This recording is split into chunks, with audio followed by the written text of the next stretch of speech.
لەبارەی هێرشەکانی نێوان ئیسرائیل و ئێران بۆ سەر یەکدی لەگەڵ دکتۆر ماریانا شارۆنتاکی مامۆستای سیاسەتی نێودەوڵەتی گفتوگۆ دەکەم لە لەندەنەوە میوانی کوردستان 24. دکتۆر ماریانا زۆر سپاس بۆ ئامادەبوونت لەگەڵمان. سەرەتا پێم بڵێ لێکەوتەکانی جەنگی ئیسرائیل و ئێران لەسەر ئەوروپا و ئەمریکا و بەریتانیا چی دەبێت؟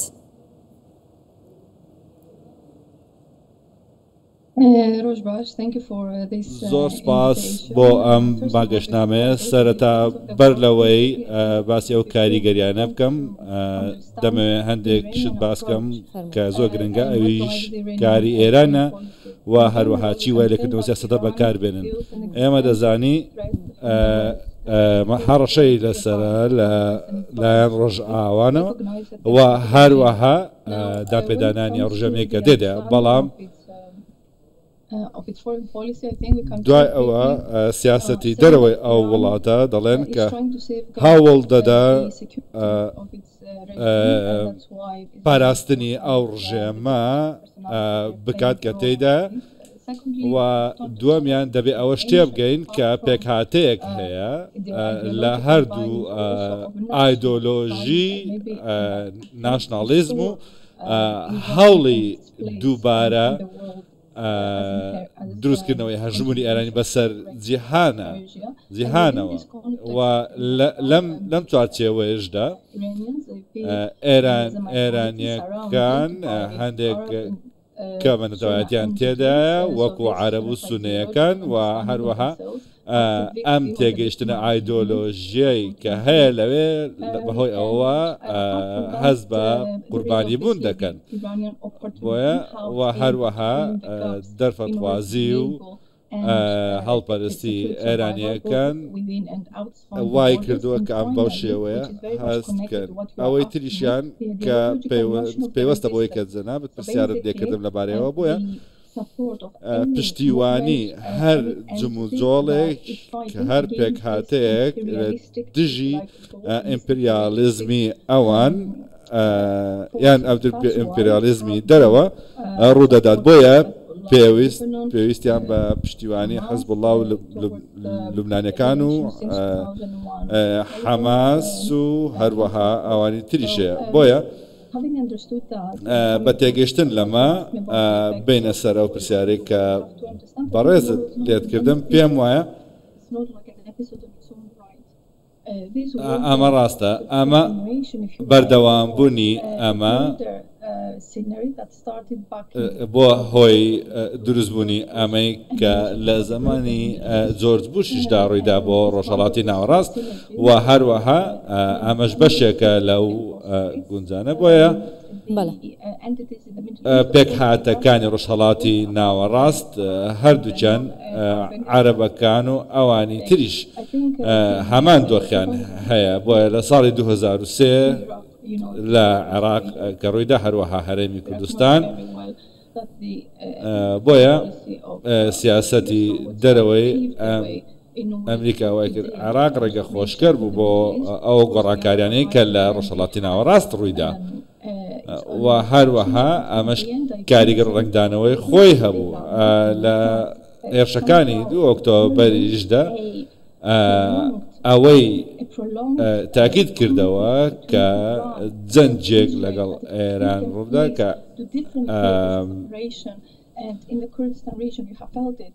بۆیە ئەمەش وای کرد کە بگاتە ئێران لە تاسە عێراقی نەگرتوتەوە. بۆیە ئەم جەنگە چوارچەوەی بۆ دانراوە، چونکە ڕووداوێکە لە نێوان ئیسرائیل و ئێراندا ڕوودا. بۆیە ئەمەوە کەواتە پێت وایە ڕیشکی ئەم جەنگە بەر وڵاتانی دراوسەی ئێران ناکەوێت؟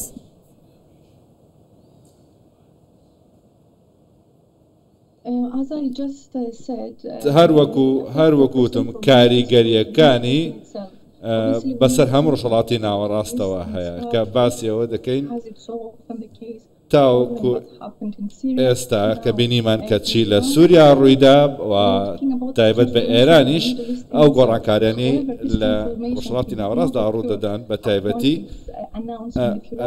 ئەگەر تەماشای ڕاگەیاندنەوەکان کە ساڵی 2002 دەستی پێکرد و ئێستاش ئەم ڕووداوەیە کە تاوەکو ئێستا بەردەوامە. بۆیە ئەوەی من پێم وایە کاریگەریەکانی بەسەر وڵاتەکانی زۆر باشە. با باس لە ئەمریکا و بەریتانیا بکەین. ئایا ناڕاستە و خۆ نەهاتوونەتە ناو جەنگەکەوە یان با پرسیارەکە بە جۆرێکی دیکە بکەم؟ ئایا ئیسرائیل بەبێ وەرگرتنی ڕەزامەندی ئەمریکا دەیتوانی ئەم هێرشە بکاتە سەر ئێران؟ کەواتە بەناڕاستە و خۆ ئەمریکا لە نێو بابەتەکە نییە؟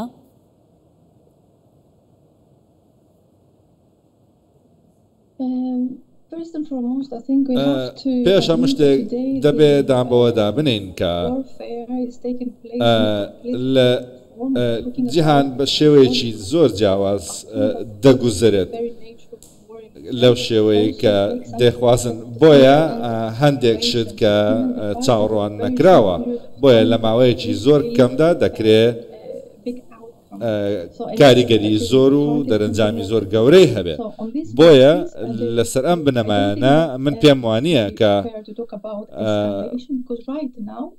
دادپەروەرانە بێ باسی ئەوە بکەین کە چی ڕوودا لەبارەی خەڵکەوە.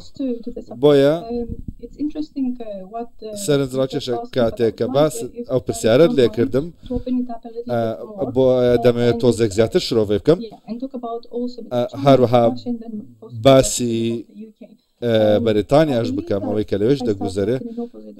سەرەتا هەروەکو وستم ئەم جەنگە لە نێوان ئیسرائیل و ئێرانە. من پێم وایە باوەڕم وایە ئەگەر زیاتر لە پێک هاتەیەک شێوەیەکی ڕاستەوخۆ بێتە ناو ئەم جەنگەوە لە ڕووی کەرەستە و چەکەوە یان هەر گەلێکی تر لە هەرێمەکەدا کە ئەمەش لە بەرژەوەندی کەس دانیە. بۆ نمونە مووقفی سینی هەروەها بە شێوازێکی ڕاستەوخۆ نەبووە پشتیوانەکانیان بۆ ئێران، بەڵام لە لایەکی ترەوە دەبینی کە بۆ چوونێکی جیاوازمان هەیە، بەتەواوەتی جیاواز لەلایەن ڕووسیاوە. پێیان وایە کە ئەم مەترسی ئەم جەنگە چۆندا بەرچێندرێتەوە، بەڵام لە تەهران داوایان کردووە کە گفتوگۆ ئەنجام بدرێگەر هاتوو جەنگ بوەستێ. بۆیە ئەمە تەواو جیاوازە لەگەڵەوە بۆ چوونەدا. بۆیە پەیوەندیەکان لەگەڵ ئیسرائیلدا بە شێوازێکی ترە، بەڵام عملیاتەکان و چاڵەچەکان بۆ شێوەیەن کە ئێستا دەبینین. بۆیە بەهۆی ئەو پێشینانەی کە هەیەە، بۆیە کاریگەریەکان زۆر کەمتر دەبن، هاتنە ناوەکان زۆر کەمتر دەبن. بۆیە ئەمریکاش لە پشتیان دەوەستێت ئەگەر پێویست بکات هەروەکو وتیان. بۆیە من نایبینم بۆ شێوەیە کە دکتۆرە باست لە وەستانی جەنگ کرد. بەرپرسانی ئەمریکا و ئیسرائیل جەخت لەوە دەکەنەوە ئۆپراسیۆنەکانیان تا چەند هەفتەیەک بەردەوام دەبن. ئێوە پێتان وایە کە چەند هەفتەیەک دەبێت یاخود ئەمە درێژە دەکێشێت؟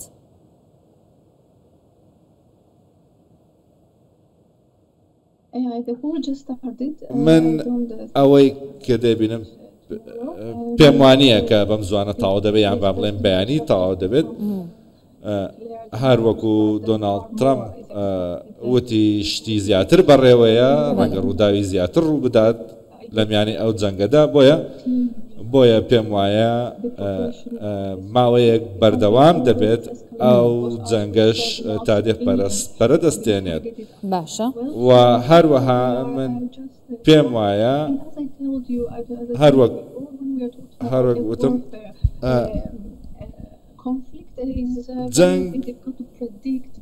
جەنگ بە شێوەیەکە کە هەندێک جات پێشبینی ناکرێت.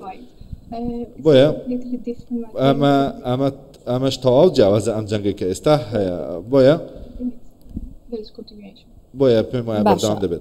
ئەگەر درێژە بکێشێت، جیهان ڕوبەڕووی چ قەیرانێک دەبێتەوە لە جەنگی نێوان ئیسرائیل و ئێران؟ ئەگەر کەمێک بگەڕێینەوە بۆ چەند ساڵێک بەر لە ئێستا بەهۆی دروستبوونی جەنگ لە نێوان رووسیا و ئۆکرانیا جیهان ڕوبەڕووی قەیرانی خۆراک و دانەوێڵە بووەوە.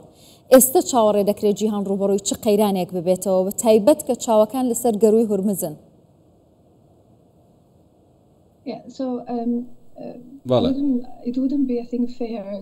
ئەمە بەڕاستی ناکرێت بەراوردی بکەین لەگەڵ هەندێک جەنگەکانی ترکە لە ناوچەکەت هەبوون بە تایبەتی لە ڕۆژهەڵاتی ناوەڕاست جەنگی رووسیا و ئۆکرانیا بەراورد ناکرێت لەگەڵ جەنگی ئێران و ئیسرائیل؟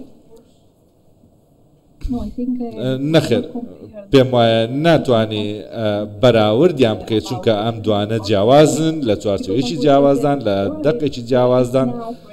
ئەگەر ئێستا بۆ نمونە هەر هیچ دەست وەردانێک لەلایەنەکانی تر نەبێت بۆ نمونە چونکە لە دۆخێکی جیاوازدا ڕوویداوە بۆیە ئەوەی کە دەمەوێت تەرکیزی بخەمە سەر بۆیە ئەوەی کە پێشتر ڕوویداوە درێژ بووە یان کورد بووە بەڵام ئەمەیان کە لە کاتی ئێستادا ڕوودەدا بریتە لەوەی دەرەنجامەکەی دەبێت چی بێ و هەروەها دەبێت بچێتە سەر مێزی گفتوگۆ ئەگەر پێویست بکات بەڵام ئەمە زۆر گرنگە گە تەهران ڕەچاوی بکات بۆ تا ڕادەیەک کە نەهێڵێت زیاتر پەرە بستێنێت.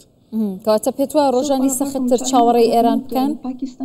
بۆیە مووقفی سین و مووقفی پاکستانیش دڵنیانیم لایەنەوە ئاخۆ ڕاستەخۆ بەشدار دەبن یان خۆنا. بەڵام ئەمریکاش بە هەمان شێوە دەڵێ ئێمە بەشێک نین لەو جەنگە بۆیە ئەمە خاڵێکی سەرنجڕا کێشە کە دوو نەتەوە دوو وڵات لەگەڵ یەکتریدا دەجەنگن و بۆیە دەڵێم ئەمە جیاوازە لەگەڵ ئەوەی پێشتر ڕوویداوە لە شوێنەکانی تردا. بۆ نمونە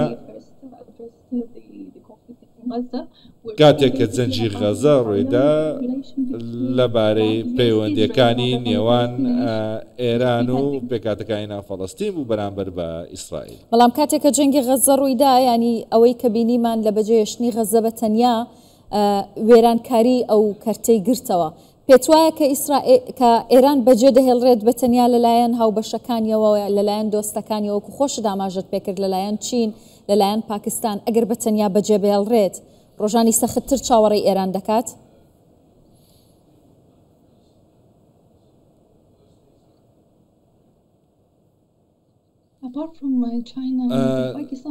سین و پاکستان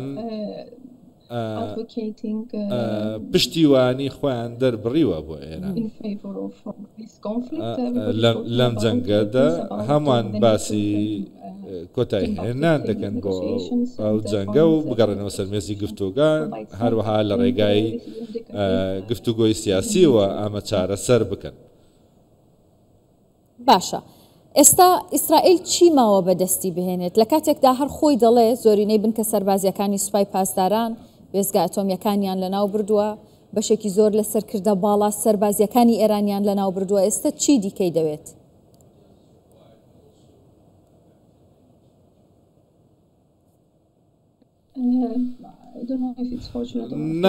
نازانم ئەمە باش بەڵام دەبێت تێبگەین لە سەرەتاوە چی ڕوویداوە ئەم جەنگە ئەم ناکۆچە لە نێوان هەردوو حکوومەتەکەدا هەیە هەروەک پێشتر وتم ئێران هەز بە مەترسی بوونی هەیە بۆیە ئێرانیەکان چاوەڕێ دەکەن بۆەوەی ئامۆرەدا چکە نەتەنیاهۆ خۆی ئێرانی ئاگادار کردوتەوە کە ئامانجی داهاتووی ئێران بووە بۆیە ئەگەر بگەڕێنەوە سەر ڕووداوەکانی ڕابردوو بۆ نمونە ئەوەی لە سووریا ڕوویدا لەو پەرستەنی ئێستا تێدەگەین کە تا چ ڕادەیەک گەیشتۆتە ئەوەی بڵێن ئاخۆ سووریا چ کارکتەرێک بووە لەم ڕووداوانەدا بۆ نمونە لابردنی بەشارە سەد لەسەر حکم بۆ هۆی کەمبوونەوەی هێرشەکانی ئێران بۆ سەر ئیسرائیل. بۆیە ئێستش ئێران دەوێت خۆی دەرباز کات، ئیسرائیلیش بە هەمان شێوە شەڕی مانەوە دەکات. بۆیە پێم وایە کە هێرشی ڕاستەوخۆ لەلایەن ئێرانەوە بۆ ئیسرائیل لەو کاتەوە پێمان دەڵێ بۆچی ئاخۆ ئەم جەنگە ڕوویدا و گەشت. بەڵێ زۆر سپاسی شرۆڤەکان تەکەم دکتۆر ماریانە شارۆن تاکی مامۆستای سیاسەتی نێودەوڵەتی لە لەندەن میوانمان بوویت.